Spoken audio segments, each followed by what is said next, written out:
What's up, YouTube? Peace, Hotep. The Black Man is God. Today I'm making a podcast about, I don't even know, I'm just going to go off the top of the head. Just talking about randomness. Okay? And, okay, the number one thing that's probably on my mind is YouTube, right? Why am I making YouTube videos? It seems like a couple of years ago, and then I can, go back and look at other channels as well, like not big channels but little small channels where you would probably post, like, it would be like a nobody, but as long as he got to that story first, or whatever it was first, a review of a product first, then the little nobody could actually, get a couple of good views on the video. But then you seen like something happened where they just, like, the algorithm changed, and it's like they're only pushing uh people to the forefront who have, like, connection. Like, I don't know how to say it. Like, they're connected to each other. Like, all the people are connected to each other. It's like less and less YouTube has become more about the corporations and less about the people. But whatever. I'm pretty sure you don't want to hear me talk about YouTube. So let me just talk about something else. Uh Clothes. Let's see. I say clothes make the man, right? Oh, and also, to a certain extent, it doesn't really matter what kind of clothes you wear. If you are awesome, you're gonna be awesome no matter what clothes you wear. But at the same time, people don't really have that thing where they judge you by the content of your character. No, they only judge you by your appearance. So what you wear really determines, um, you know, what the way people treat you.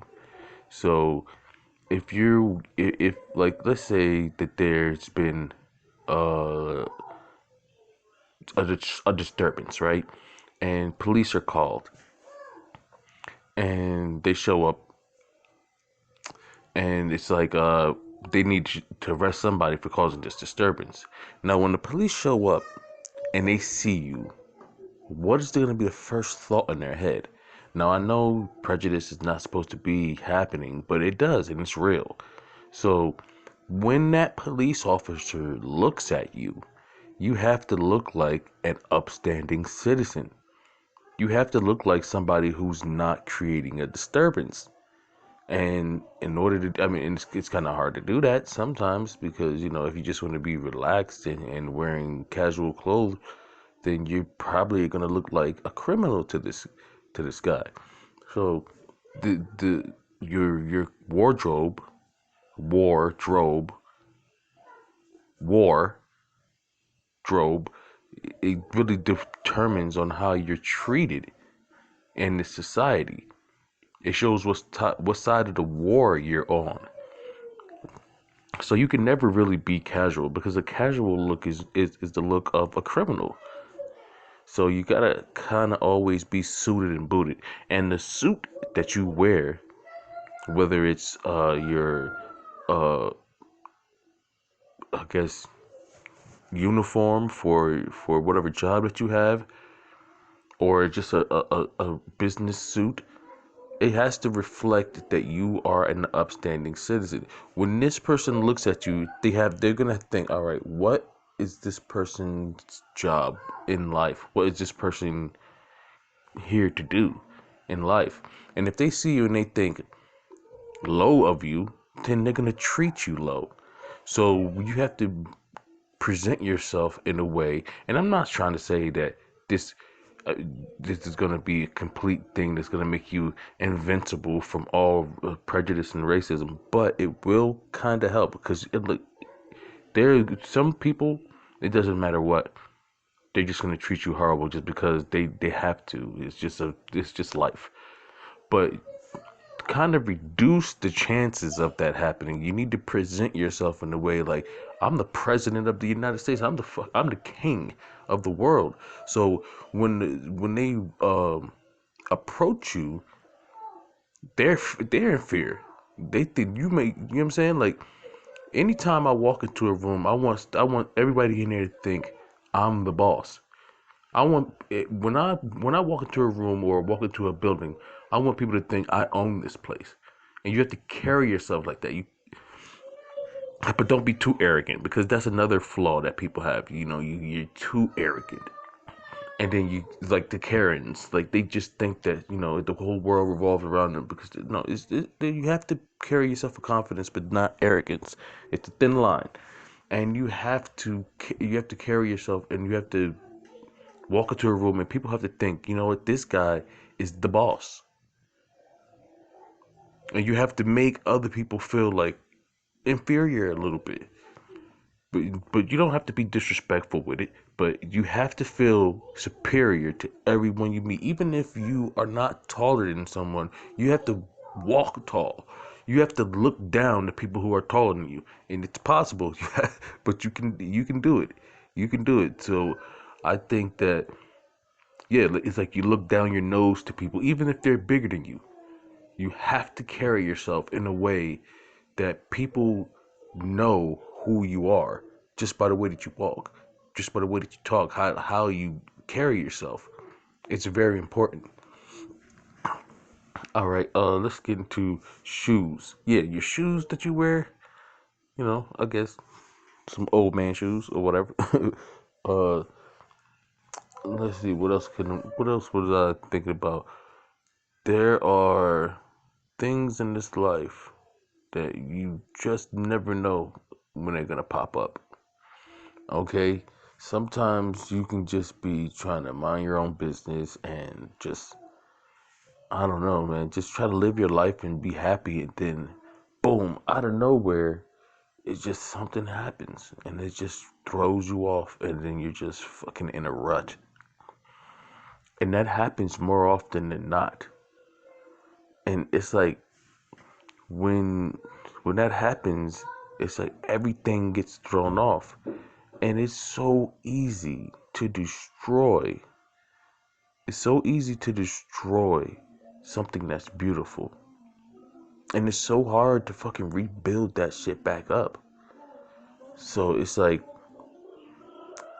whenever you are doing good and you can't man, it's not like you can stop these things from happening, but you gotta try to avoid that shit, because it's like sometimes when you're on the path to greatness or to whatever you're trying to do, you only have one opportunity.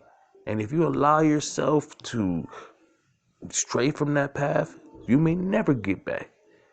You may never get back. Like I heard somebody say the other day, use your talent while you have it, or God will take it away from you. Now, I don't know about this whole God will take it away from you, but I do believe that's kind of true. Like if you don't use it, you will lose it. And I know sometimes life can throw a curveball at you and you can become uninspired, but you just got to fight through that, because if you let go of what you truly believe in, then when you try to go back to it years later, you just won't have that same edge. Just like if you're a fighter and you just stop fighting for a couple of years, when you go back to fight, you're not going to be as good as you once were. You have to stay on top of your game. So that's just basically what I'm trying to say. You gotta stay on top of your game. There's never a time for a vacation time. Now you may have to take some time to focus in on other aspects of your life, but it's never a time to rest. Every day there is no day off. There's days where you don't have to do a certain task, and then now you're doing a different task.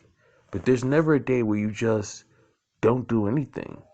Because when you allow yourself to chill, then you are stagnant and you're not moving.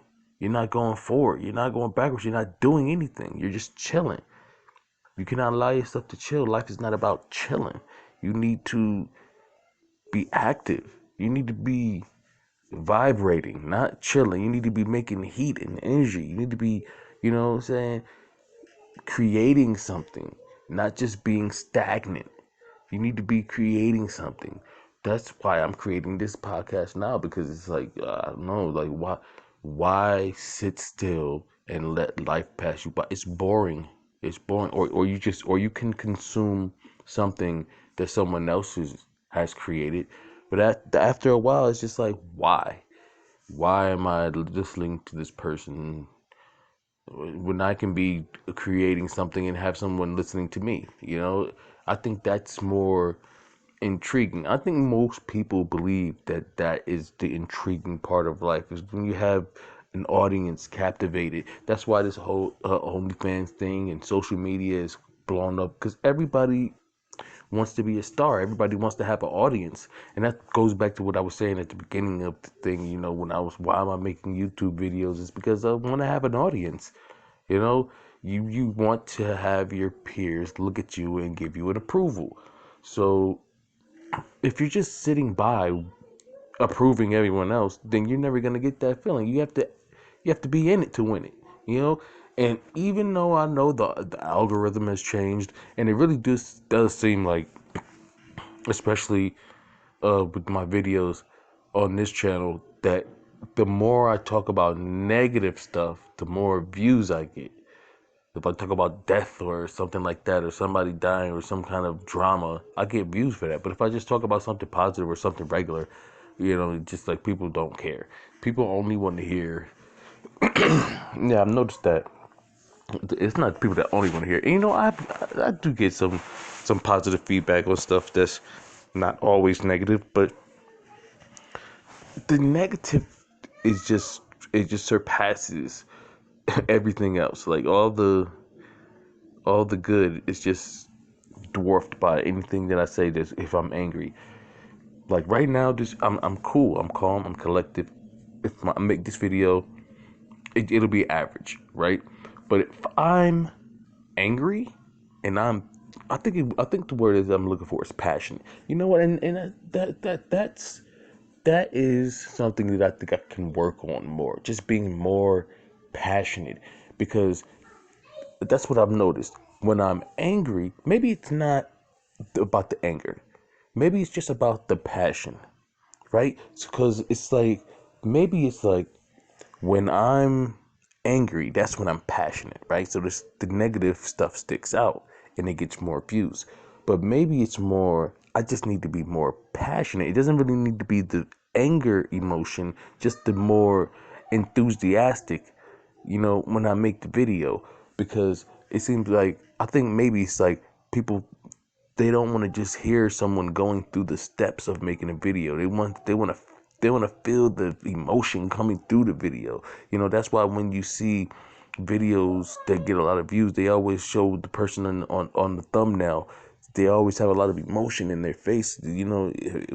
So it's like people respond to that. And my whole life, I've been kind of taught to be chill, and you got to be cool. You can't be like, one thing that I never want to be is a clown. I don't want to be a clown. You know, even though I can be funny and I can make people laugh if I want to, I don't want to be seen as a clown. And if I was like, when I die, I don't want my image to be someone who was a joke. Okay, so I don't want to carry myself in that way. But people respond to humor more than they respond to seriousness. So the seriousness thing it's a part of me, because I feel like the seriousness is what makes you cool. And being like you never really see a comedian get sexiest man alive. It's rare that a comedian can be seen as also like the most attractive man, the alpha man, because comedians generally are seen as like weak. Like, you listen to a lot of comedians, they always talk about running away from somebody. Comedians are never tough. It's not a funny thing to be tough, you know? So most times comedians, when they talk about their lives and their experience, they talk about how they're afraid, and they reveal their vulnerabilities. So like if you're funny, you can't really have that aura of just like cool, like James Bond cool. You know, you have to kind of give that up for the humor. Now, and I also know that, humor will make you more attractive to people, but it also makes you kind of lose respect. When people play games with you a lot and they think if they think you're funny, they don't respect you as much. You know, I'd rather be respected than have someone like me, because if someone likes you and they think that you're funny, they'll probably do something to you because they don't respect you, and they think that you're a game, like you play games. You know what I'm saying? Like you're all about just ha ha. So they'll just try some funny stuff with you because that's your persona. You're a funny guy, right? So when you carry yourself with a certain amount of seriousness, people respect that and they respond to that, and they don't try any funny stuff with you. That's why I don't like this whole funny guy business. But I do like to make people laugh sometimes. But you can't play with people all the time, or they're gonna take you as a joke. You know, so it's a fine line. That's why I say enthusiasm. But and that's how it turns into. That's what it turns into. It turns into anger, because the only time I'm really enthusiastic is when I'm angry, and then I can't really be funny because I don't want to be taken as a joke, right? So, I mean, I can be funny, but it's like I said, I don't want to be taken as a joke. And I noticed that early in my life. Like I have I love comedy so much, and I just watch it all the time. And I used to take I would like back in the day, I would just steal jokes. I would like read joke books, and I would watch all these comedy specials, and I would just like I put like a little routine together of all these jokes and stuff that I stole. And I would make people laugh, and I used to do impressions and stuff. But I noticed the more and more I made people laugh, it does make you feel really good to make people laugh. I noticed the more and more I made people laugh, the less they have respect for me. The less they have respect for me, the more they just treated me like I'm like, hey, do that funny thing. Like it wasn't. I was just like, you know what? No, I can't. I can't do that. I can't do that. So I was just like, no, I'm not doing it. And, it's just like a lot of what makes me happy is what makes people want to disrespect me. You know, it's like crazy. A lot of what, and it's like, should I really give up what makes me happy? But you know what? You got to think about it. What makes you more happy? You know, what would make you more happy? Have being like the guy that makes everybody laugh, or being the guy who is respected when you walk through the room? See, that's a total different thing, you know? And I think everything is a total package. Everything is a total package. You can't just have one aspect of the game. You have to have everything. And when you add everything up, what do you got? All right. So you can have a little bit of humor. You can have a little bit of seriousness. You can have a little bit of this, a little bit of that. And it all adds up to one thing. But if you're too much in one area, it's gonna notice. You have to keep life is all about balance, right? It's all about balance. You always have to keep things balanced. When you walk, you have to keep things balanced. You got to balance your checkbook. Everything is about balance, right? So if you're off kilter, then you can't really be balanced, right? That's the name of the game. And uh I've I think that's it for today. Yeah, I made it to almost 20 minutes, and I think my goal with this series is to try to do an hour a day. But for right now, 20 minutes is for my second video. The first one I did was 10 minutes. So yeah, I think I've done a good. You let me know what you think in the comments below. Peace, Hotep, the black man is God, and I'm out.